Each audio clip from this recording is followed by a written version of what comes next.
My name is Lina Al-Qaddoumi, and I'm the Senior Gender Equality Manager here at the UN Global Compact. We're very happy to have you joining us today. This is our full team from the Women's Empowerment Principles Secretariat, who I'll introduce shortly. But before I do that, I'd just like to nudge everyone that if you'd like to listen in your an alternative language, we have live interpretation available today in Spanish, French, and Portuguese. So if you see at the bottom of the Zoom screen the interpretation icon with a globe, if you click on that, you can choose the language that you hear this presentation in. And just a note that we are recording the session to post it online after the session for your reference. So without further ado, as I mentioned, this is the entire team. So we're split between two different UN agencies, one being the UN Global Compact. So you will hear at the end of this presentation from my colleague Cynthia Mufu, the head of Human Rights and Gender, and then my other colleague Margarita is on the call and supporting on the chat if anything is needed. And then I will pass over to UN Women's side, who will be represented by Anna Falt, and she'll introduce her colleague, Miwa. Thank you. Lina, and welcome everyone on this call today from a very snowy New York City. And it's myself here and Miwa Park joining, and also Nicole Villa Gomez from the WEPs team from UN Women. I would like to welcome you to this WEPs 101 webinar. I wonder how many of you know that it was the International Day for Women and Girls in Science this weekend. Some of you may ask yourself why the UN had a special day for women and girls in science.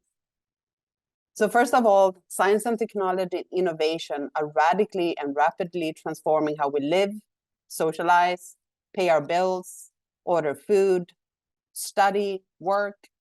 And while many of you are joining from STEM-related companies, we all have a sense that science and technology is moving very fast and are key to jobs of today and in the future. And AI is on top of most of our minds, at least here at UN Women. Second, for women and girls, these changes can be the route to new forms of access to information and opportunities. Yet, as a result of social and gender biases and stereotypes, too few girls choose STEM education.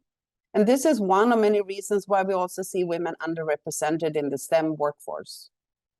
Compared to women being about half of the workforce globally, in STEM sector, they represent only a third of all the workers. And third, attracting and retaining women are essential for the science and technology sectors. It makes them more effective, inclusive, and attractive to talent. So this weekend, for this very important day, we emphasize the key role of WEP signatories for ensuring that women and girls are a key part of innovations today and in the future. Some of you joining us today represent companies that have already signed the WEPs, while others are here to explore what it means to join this very powerful network of nearly 10,000 CEOs who have come together to jointly advance gender equality and women's empowerment in the workplace, marketplace, and community. All of you play a very, very key role to this agenda. So I thank you all for joining us today and for this WEPs 101 session. So back to you, Lina, and welcome everyone from UN Women. Thank you, Anna. Another notable upcoming day that we are all preparing to celebrate is International Women's Day, which is on March 8th every year, where we raise awareness about the plight of women and girls and celebrate the achievements at the same time. And a lot of companies take this opportunity to take notable action to close the gender gap within their workplace and their marketplace and their community by signing the WEPs ahead of International Women's Day, which is in a little bit less than a month. So if you're joining this call to learn more about how to sign the Women's Empowerment Principles, Miwa will share just after I go through what the Women's Empowerment Principles are. But we really hope that this is a move that your company is considering or has just embarked upon. So without further ado, what are the Women's Empowerment Principles? So it's a set of 7 business principles that companies commit to in order to support advancing the gender equality and women's empowerment. And it's split across the workplace, the marketplace, and the community. So the first business principle is to establish high-level corporate leadership for gender equality. Corporate leadership is a key and integral part of making gender equality and women's empowerment a top strategic priority.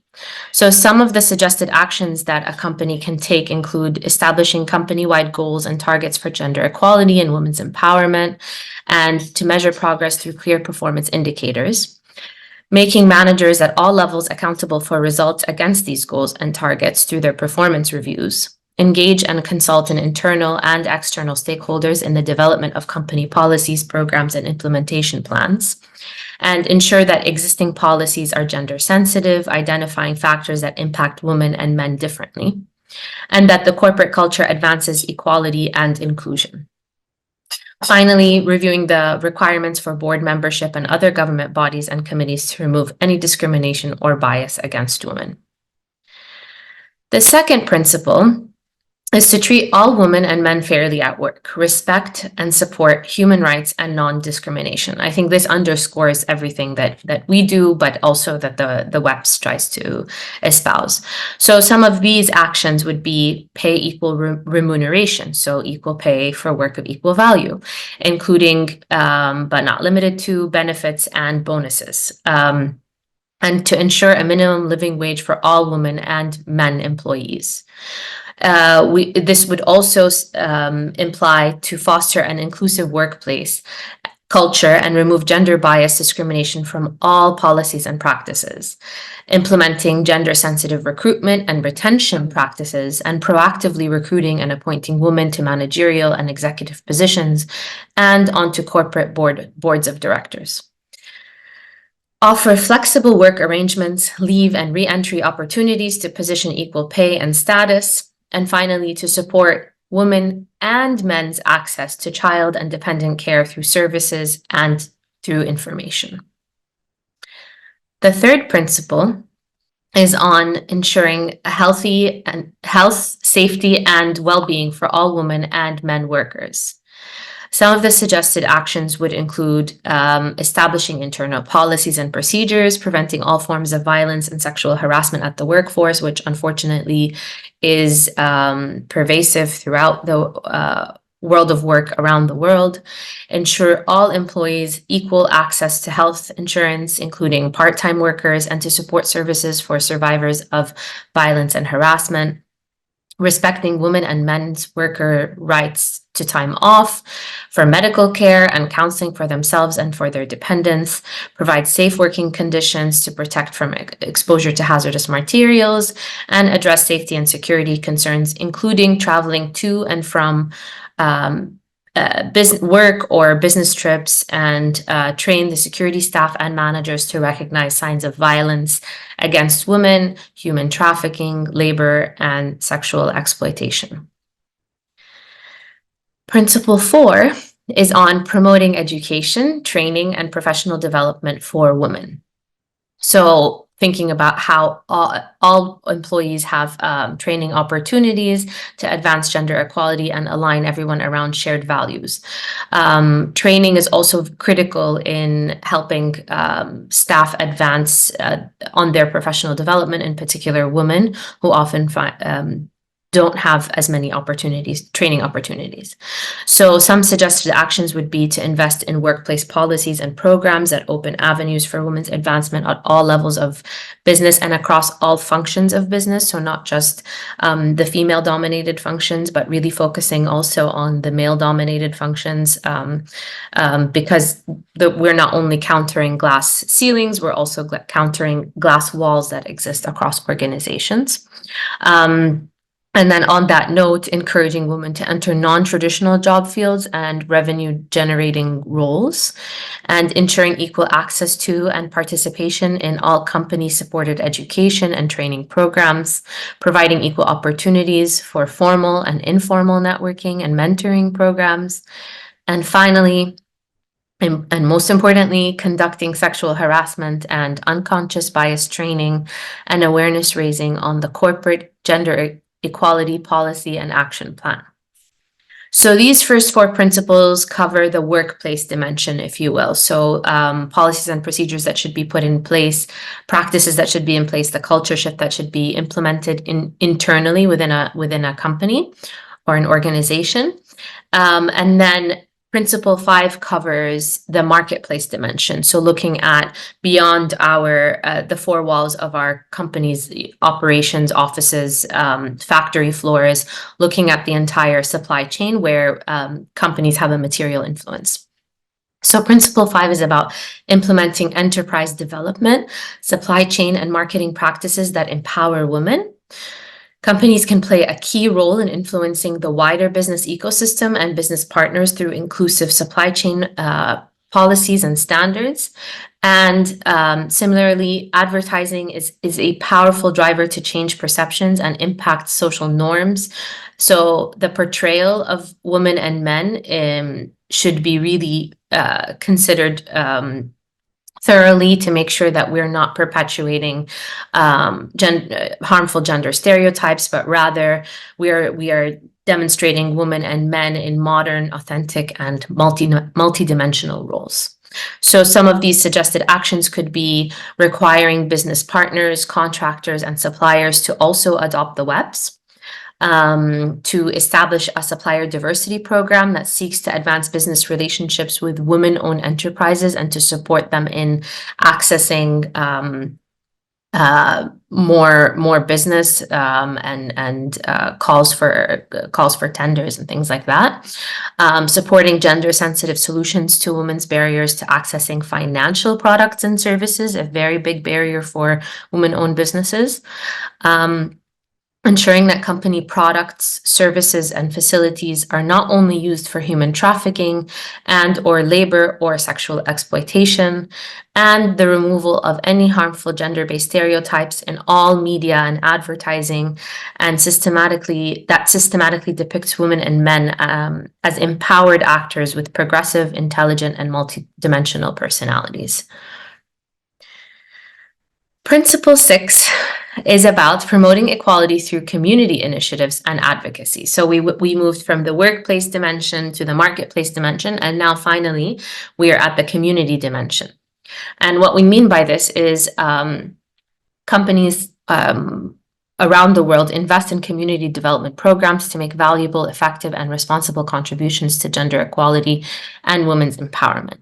They leverage their influence, not alone or in partnership, to advance gender equality and to collaborate with business partners, suppliers, and community leaders to achieve results. So what this would look like in practice is to lead by example by showing concrete actions to advance gender equality and women's empowerment.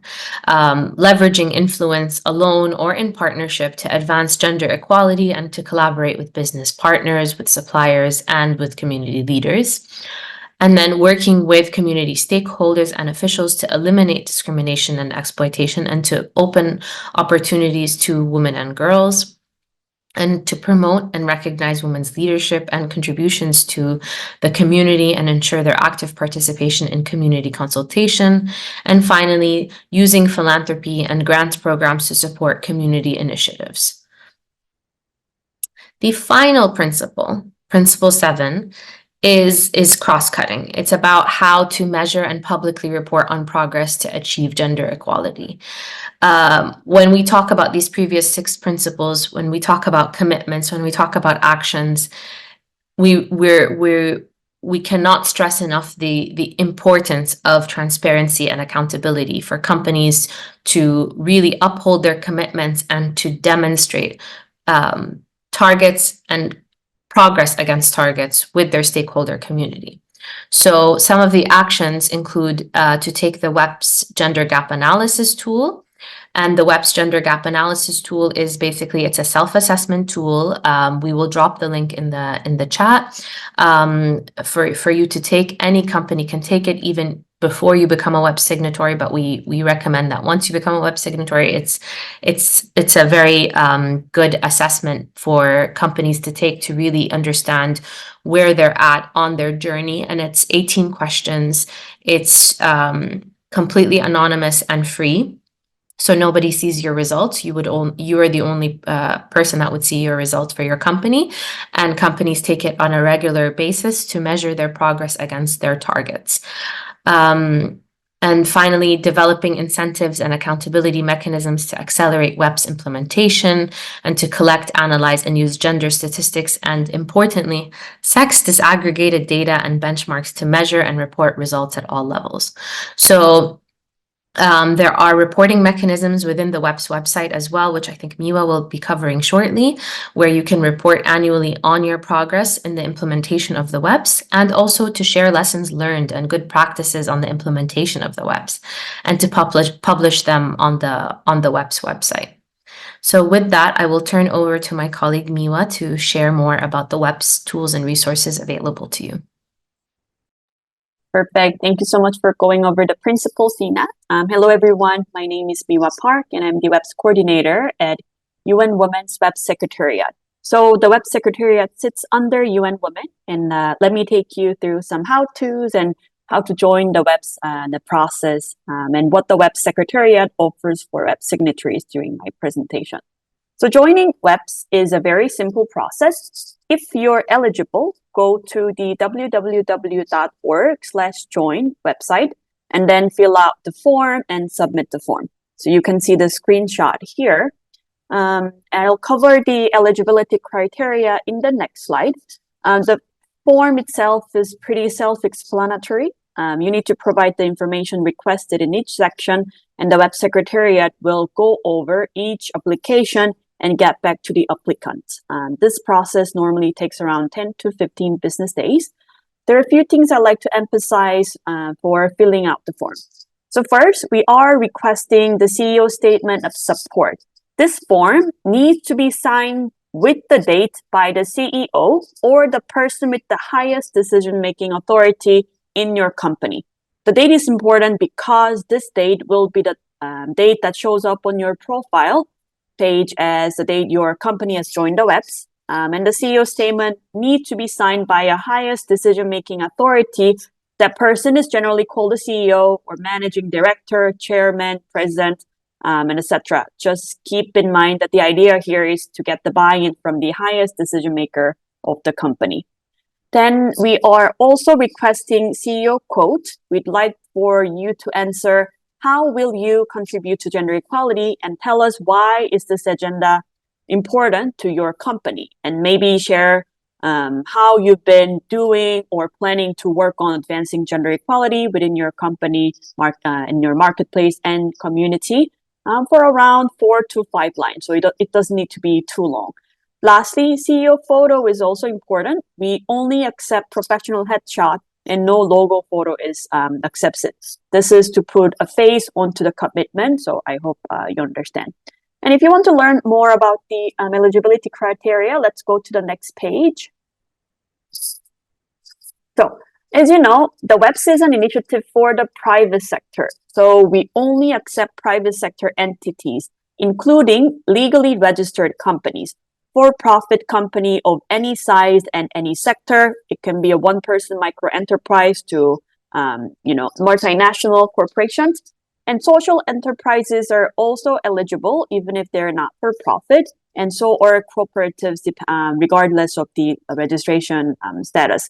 We welcome companies from different ownership, from privately owned, publicly listed, or even state-owned. However, please note that NGOs are not eligible, nor charity, NPO, or not registered company cannot sign the WEPs, except for industry associations and Chamber of Commerce. So as you know, industry associations and Chamber of Commerce, their legal status may be categorized under NGO, but these are the only exceptional NGOs that we accept to the WEPs network. So I hope you kindly understand. So we do get a lot of applications from NGOs, charity, and even government who want to sign on to the WEPs. But again, WEPs is a private sector initiative, and unfortunately, these groups are not eligible at this point in time. Next slide, please. So signing on to the WEPs is embarking on a journey to advance gender equality and women's empowerment in the company's workplace, marketplace, and community. Lena mentioned that, International Women's Day is coming up and we encourage you to sign, but actually we want you to do a little more than signing. WEPs, or being a web signatory, does not end at the signing stage. We call this WEPs journey, as you can see on the screen. So once a company has signed up and gets approved, a company is expected to make continuous efforts into activating, engaging WEPs commitment into tangible actions, and then to sustain by collecting data, monitoring progress, and finally report on their progress. So again, you're not done at signing, you're actually starting your WEPs journey when you're signing. So please think about if you'd like to sign, but understand that you actually need to actively work on continuing the WEPs journey. So this may sound like a challenging and difficult journey, and that's why we are here to help you. So next slide, please. So the WEPs Secretariat, we offer over 200 tools and resources that can help your company's WEPs journey. We have various templates, case studies, thematic guides, learning modules, and more that could help you to be one step closer to your gender equality goal. Someone actually asked in the chat, why are we using the term equality and not equity? Because equality is the goal that we want to, achieve at the end of the day, and equity is the mean for it. I hope that definition is clear, and that's why we are providing these resources that we will provide to achieve that equality goal. So all these tools are available for free at weps.org, but some are only available for web signatories upon signing up. So I'll explain a few of those to you in the next slide. So here are some of the tools that could be used throughout your WEPs journey. The first one is Gender Action Plan module. So basically, Gender Action Plan is a roadmap for the process of developing a gender equality and women's empowerment action plan. And in combination with the WEPs gender gap analysis tool that Lena mentioned, this module can help the company embed gender equality into its business model and contain a succinct compilation of goals, indicators, and targets. We provide a gender action plan module for those who are interested in creating one, but this could be also used to verify to see if your current action plan is not missing anything. It's available for free to the general public. And then next one is Gender Responsive Recruitment Checklist. This is a resource that we offer for workplace. It has been developed to guide companies to practice gender responsive recruitment. It can be used for recruiting firms, headhunters, and in-house HR department to assess if your company's recruitment process is gender responsive. So this is only available for web signatories, so you need to sign on after you become a signatory. The next one is on Marketplace, Gender Responsive Procurement Assessment Tool. So this tool helps companies to advance gender equality in their marketplace by providing opportunity to assess if the company's procurement policies and practices are gender responsive. So we've been encouraging web signatories to take it, and even further, encourage their suppliers to take this to an impact for the whole industry ecosystem. We have had recently completed a global pilot with the global watch and jewelry industry. And if you're interested, you can check out our case study online on our website. And there is a WEPs DEI manual. So UN Women recently published the Diversity, Equality, and Inclusion Manual that aims to provide web signatories with guidance to design, implement, and track progress against their DEI policies and procedures to ultimately create and cultivate DEI cultures. It's important to note that we are talking about diversity, equality, not equity here. So it's highly relevant for other corporate leaders working to advance sustainable development, including through environment, social, and governance principles. And this manual provides a summary of emerging key DEI principles and good practices with a focus on gender equality through WEPs lens. It also offers other tools and recommendations on how to implement DEI strategy and initiatives. It aims to provide a hands-on guide to leaders, professionals, and practitioners in web signatory companies on integrating a DEI lens into the core of their business strategy and plans. It's only available for web signatories, so please sign up to access it. Next slide, please. Okay, so lastly, I'd like to introduce you to the WEPs Deep Dive series. So this is a series of UN Women that offers thematic webinars covering many different topics related to gender equality and women's empowerment done by the WEPs Secretariat. So earlier this year, we've invited speakers from academia and web signatory company to delve into the concept of gender equality. Again, that equality versus equity and what does it mean in economic terms, and its relation to SDG and ESG from a company perspective. So I highly recommend you to taking a look at the recording. And next week, we are organizing a session on masculinity called Breaking Boundaries, Men as Ally for Gender Equality. We've invited organization called Equimundo, Gender at Work, and a web signatory company, Vinci from France. So we welcome you to join us on our future deep dive series as we have it planned until December this year, although I'm only sharing up to May. You can register through the link on the screen or simply through scanning on the QR code. Then you'll be able to see the entire list until December. So if you have any questions about any of the materials that we went over today, please feel free to reach out to the WEPs Global Secretariat at weps@unwomen.org. We are always open. So I'll share the email address in the chat and I'll hand it over to Lena to walk us over to what Global Compact has been preparing for International Women's Day. Thank you. Thank you so much, Miwa. So similar to what Miwa was saying, we also have a big calendar of events in the lead up to International Women's Day.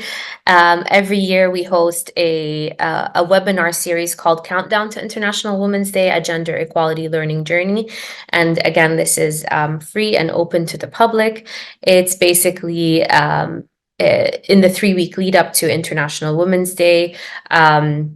We're hosting 3 different topics where it will be a highly impactful and interactive journey designed to help companies move from commitment to action and unpack what holistic corporate actions for gender equality looks like in practice, regardless of region, industry, or sector. So it's something that applies to everybody on the call. And we have 3 different topics that we're introducing, and we offer it on 3 different time zones as well.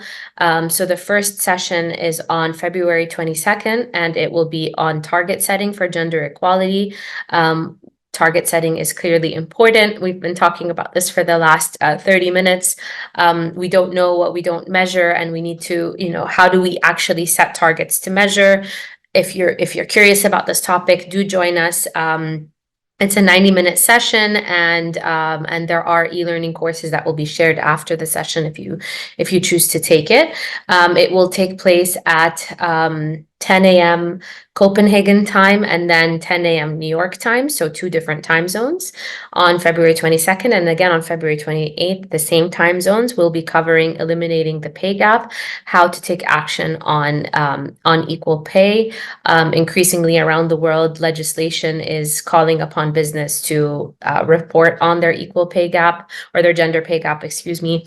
And companies are just committing because that's the right thing to do, to commit to closing the gender pay gap. So we're having two expert speakers from Gap Square and from the Equal Pay International Coalition come and share tangible tools that you can use as a company to embark upon closing your gender pay gap and reporting, importantly, on your annual, hopefully, improvements against targets. Finally, the third session is on unlocking the power of male allyship, fast-tracking progress together. So we're not just speaking to women when we talk about the women's empowerment principles. This is not just the responsibility of women.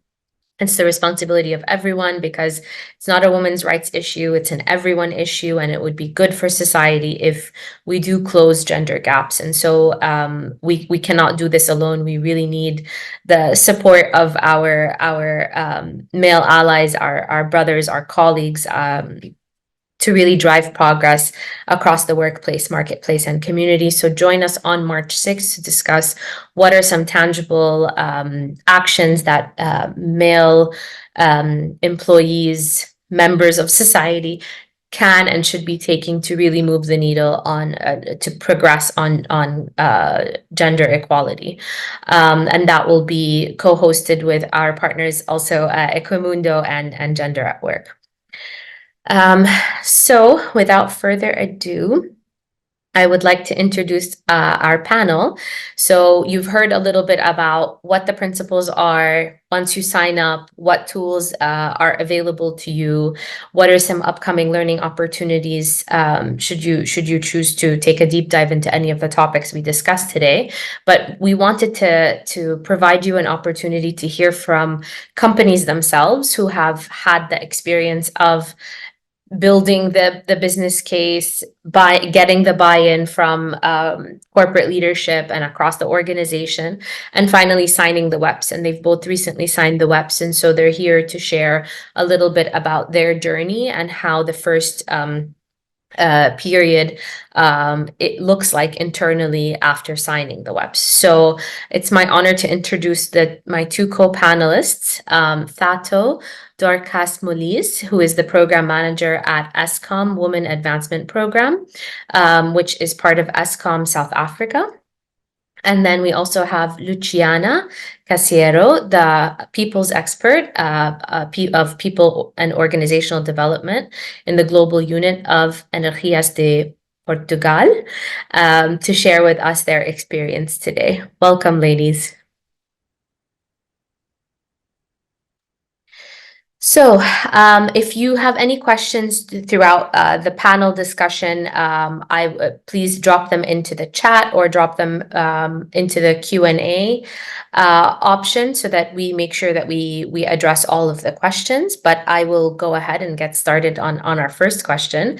And Thato, I will call on you first. Why did your company sign the WEPs, and what are some benefits of doing so?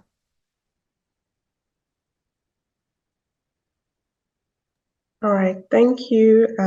Thanks, Lina, for the introduction, and good morning to everyone over that side, and good afternoon to everyone in South Africa.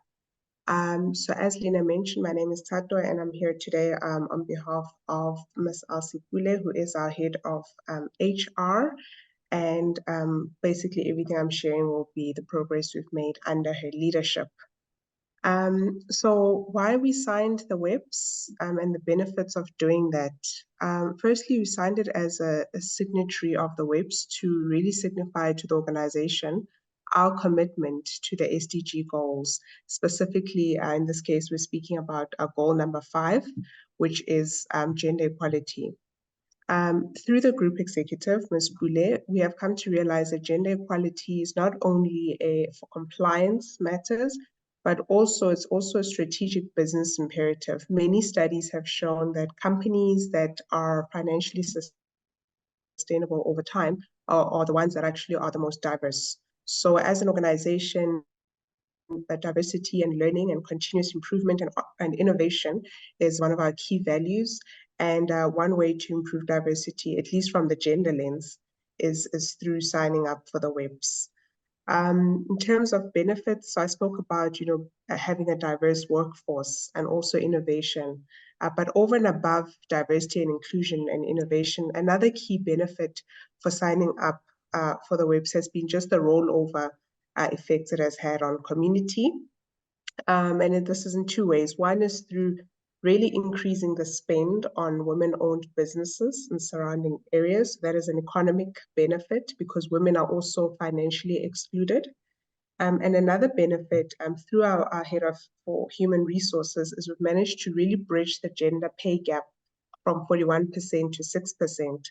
So that has been a very key benefit for doing this because it means that the employees are also empowered in a way. Thank you. Thank you so much, Tato.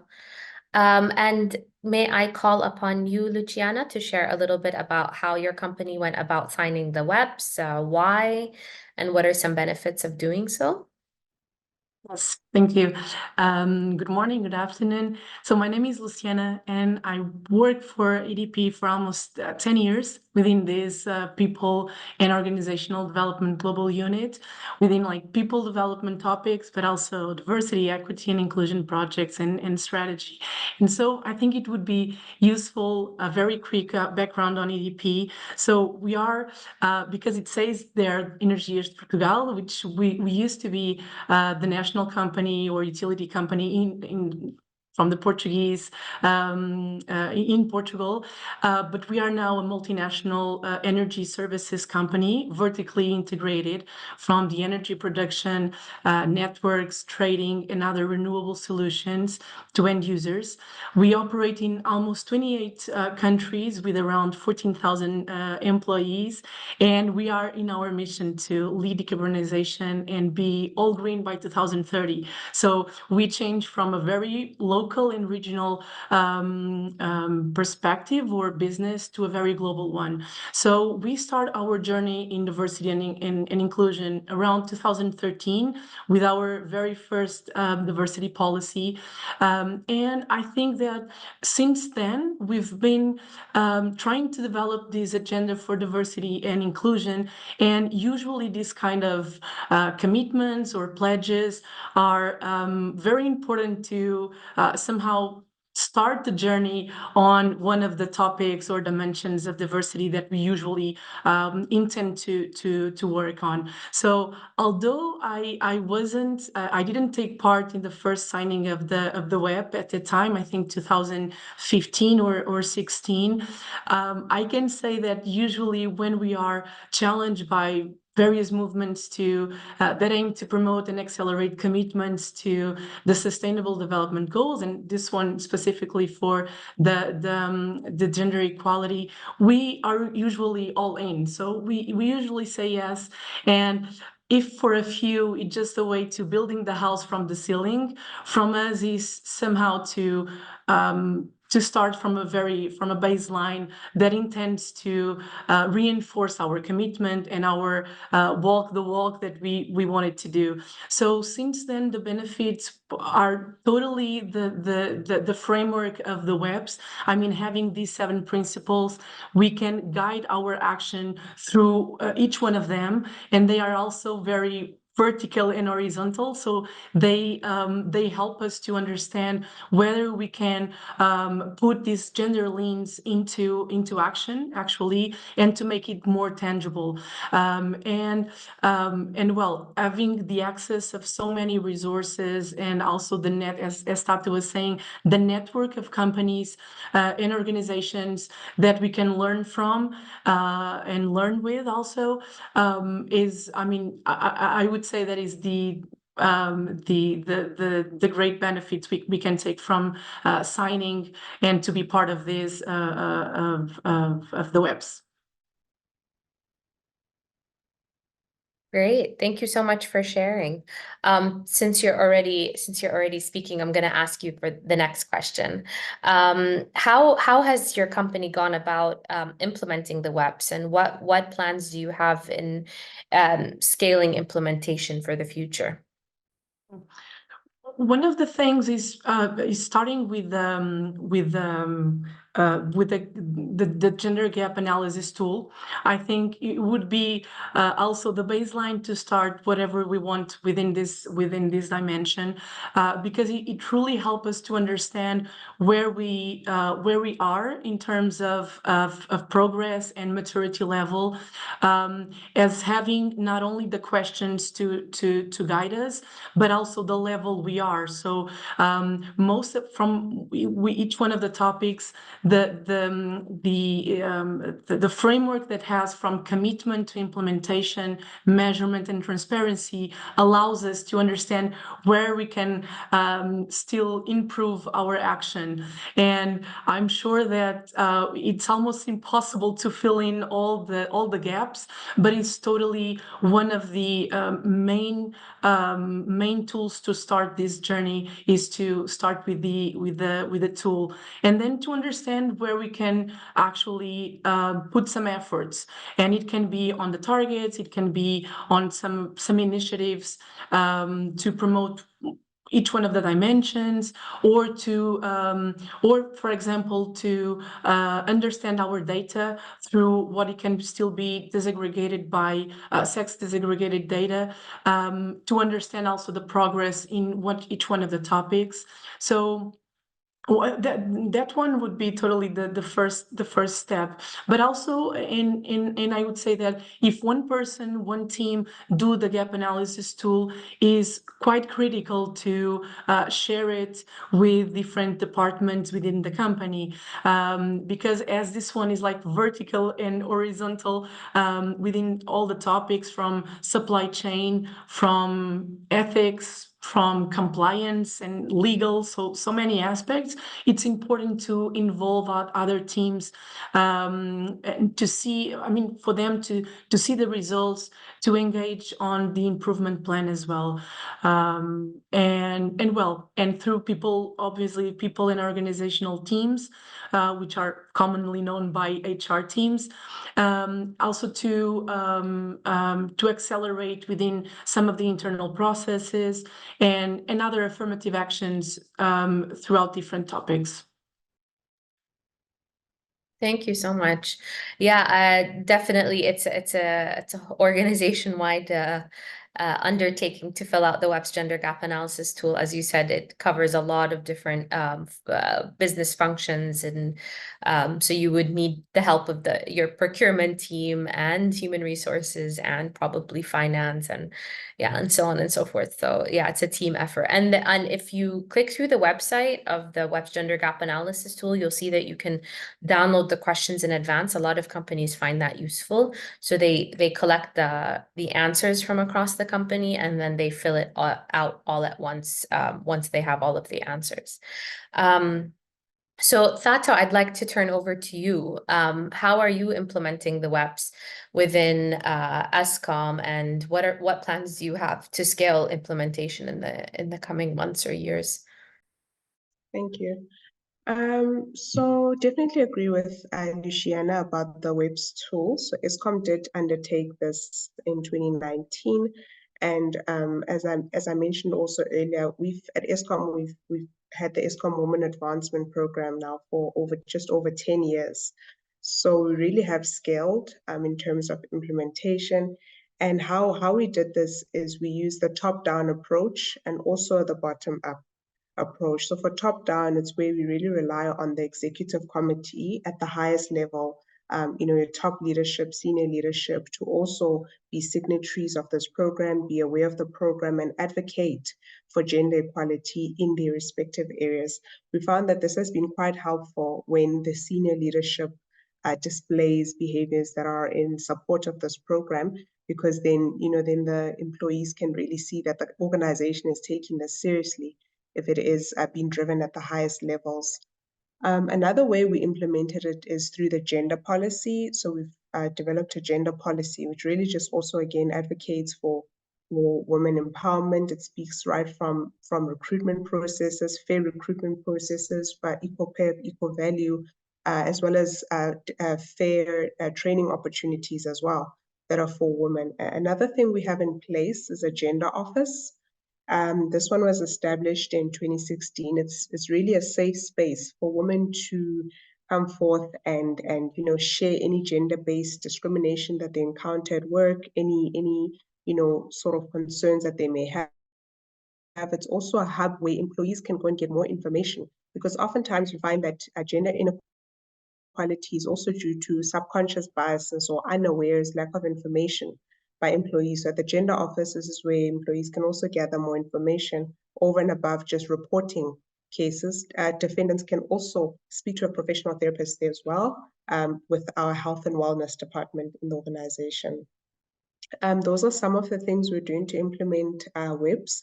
We also have a lactation room, so we call it a mother's room, but it's really a lactation facility for mothers who are coming back to work to be able to reintegrate into the office space in a way that is also accommodative of them.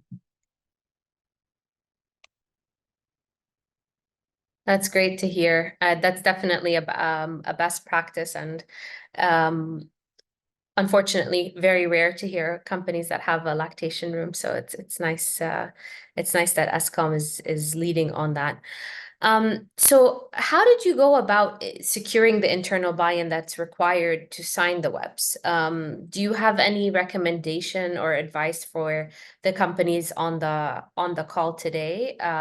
Last I checked, we had about 500 companies who are listening in and are curious about how to implement this in their own workplaces. So, Tato, would you like to start, and then we can move on to Luciana? Sure. I think for buy-in, as I indicated as well earlier, for me, it's really more just at the top up, the top-down approach, where, if you have leaders that have taken this on, it really it drives the message home for the rest of the organization, because, companies, employees really look up to their leaders when it comes to exemplary behaviors. So if you have, for example, the CEO or the head of, in our case, it's also the head of, in addition to the CEO who's male, he's an ally for gender equality. So he's supportive of this, and he's part of the whole he for she and men as allies. And also our head of HR, who reports directly to the CEO, is pro-gender equality and is also driving the message across. This sends a message then to the whole entire senior leadership, and then it really cascades throughout the organization. Another thing with the bottom-up approach, so Eskom has over 40,000 employees in total, so it's quite a large company. So what we've done is we have divisional sponsors. So these are executives at the divisions as well that have committed and signed up for this, and they have divisional targets in terms of representation, pay gaps, and so on. So they also, if you're targeted and compacted on this, you'll definitely try your best to meet the targets. And then we also have champions, is what we call them, and divisional coordinators. Champions are really like the face of EWAP, so the face of Eskom Women Advancement Program in their respective area. And their role is really just for advocacy programs. They arrange various roundtable discussions, conferences, and events like this. Some are hybrid, some are in person, where they sit and really just discuss. Similarly with the men, we have the Men as Allies group, where they also, the intent there is for them to also gather and discuss how gender equality affects them as well, because they do actually get affected, and they need a safe space to really discuss it amongst each other and see how we can make it work in a collaborative way, rather than feeling as though it's taking over from them as well. Music to my ears, Tato. I love that you have a very strong engagement strategy with male employees, and as you said, it's not just a female issue. So I'm happy to hear that that there is an active discussion on it, because it is, I think traditional gender norms are as oppressive to men as they are to women. So very nice that you have this active conversation. Maybe since we're running tight on time, Luciana, I'm gonna actually ask you the last question, if you don't mind. As a company that is leading on gender equality efforts, do you have any recommendations for companies just getting started on this journey, in terms of how to secure the internal buy-in, or any other advice? Yes. So actually, I was told one day that if advices were good, it would be sold and not given, which I totally disagree. So I couldn't disagree more with that. But I do recognize that, well, any recommendation that I can give is actually based on my circumstance and in my experience. I mean, the experience that I have in my company. So for the first suggestion I would say is like knowing your business and knowing your company and organizational culture. Like some of the it's what we get sometimes from the reports, from the transparency of our data, but understanding what the numbers mean and which story they tell. So we can actually through that identify what we need to the needs that needs to be solved, or the progress the company needs to experience towards whatever mission, values, or purpose it has. And it really depends. In our case, if we say that we want to lead the energy transition, we will need probably more profiles in the future that are not yet available. Women are more impacted in this journey much more than men in this case, because they are underrepresented in STEM careers, for example. And so with this, setting targets accordingly these needs, I mean, to what needs to be accelerated or promoted. I mean, targets that should be realistic, but also ambitious. Otherwise, it will still require 100 and something decades years. So that needs to be realistic, but also ambitious, and getting our leaders involved and committed with that, because even though it's totally top down, as Tato was saying, and obviously that they are the ultimate decision makers, so obviously that we need the C-level involved, but signing the WEPs or doing just a little effort towards this agenda can actually start with each one of us. So regardless the topic we are working on in people, organization, procurement, or whatever, we can always, I think, promote this within the company. So this might be like some of the steps we can take to or start or to accelerate or to promote these topics. Thank you so much, Luciana.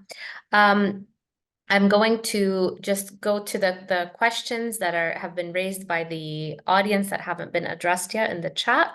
So the first question is from Minette, and they're asking, thanks Tato and Luciana. What is the value add in your opinion using the gender responsive recruitment checklist, and what was the impact? What was the effect in your organization after putting this process into place? Who would like to answer?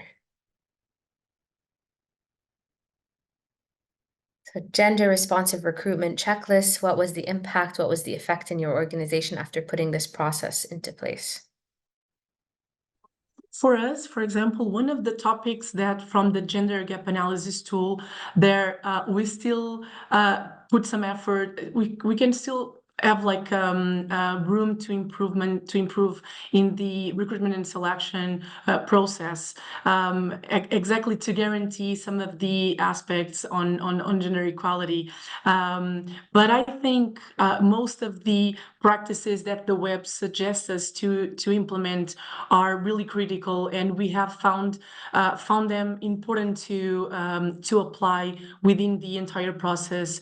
So even though we are not totally making all those practices, we find out that they are important, even though we still need to implement some of them to guarantee like the entire process as being correct in some way. Thank you, Luciana. Tato?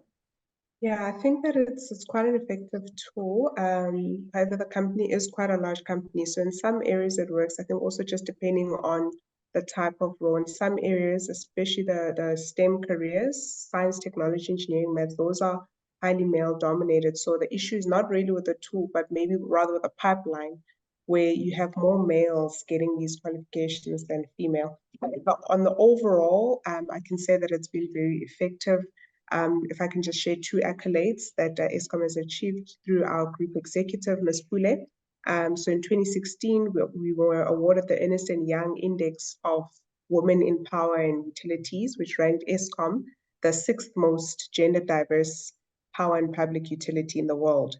And in 2018, she also got the accolade of the Standard Bank Top Woman Award.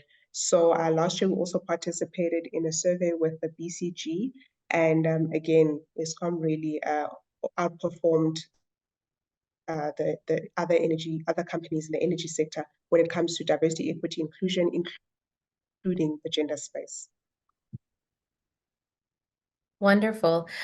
We have Sukaina also in the chat talking about how she works for a company that's in the telecom sector in the Central Africa region, and I think she's encountering the same problem of the shortage of female applicants and lack of interest among women in the positions on offer, so field engineers, technicians, and drivers. So her follow-up question to both of you is, have you encountered any challenges of this kind, and how did you overcome them? So how did you go about, kind of after having a gender responsive recruitment checklist, how are you able to recruit more females in the male dominated industries?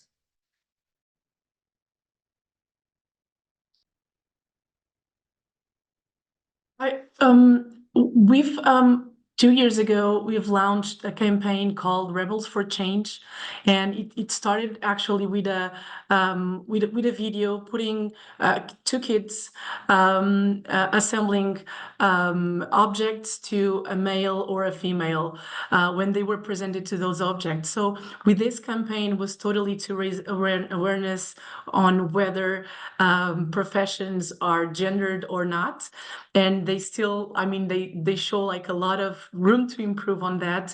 And through this project, we understood that that obviously recruitment and selection process plays like a very important role on guaranteeing these aspects of building the pipeline and integrating more women or men. It depends on the context, on the organizational context. But we also understand that some of the challenges are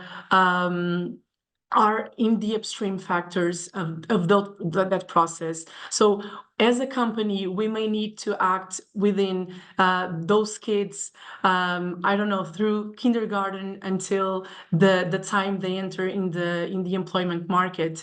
So it's not only important for us to improve that recruitment process, but also to be present and visible within those kids much earlier in their life. So with that, I think most of some of the projects we are running are also towards kids and youngsters, exactly to overcome those challenges. And I can also share here on the chat that video, and I hope it inspires also other companies to promote these awareness initiatives. Thank you so much, Luciana.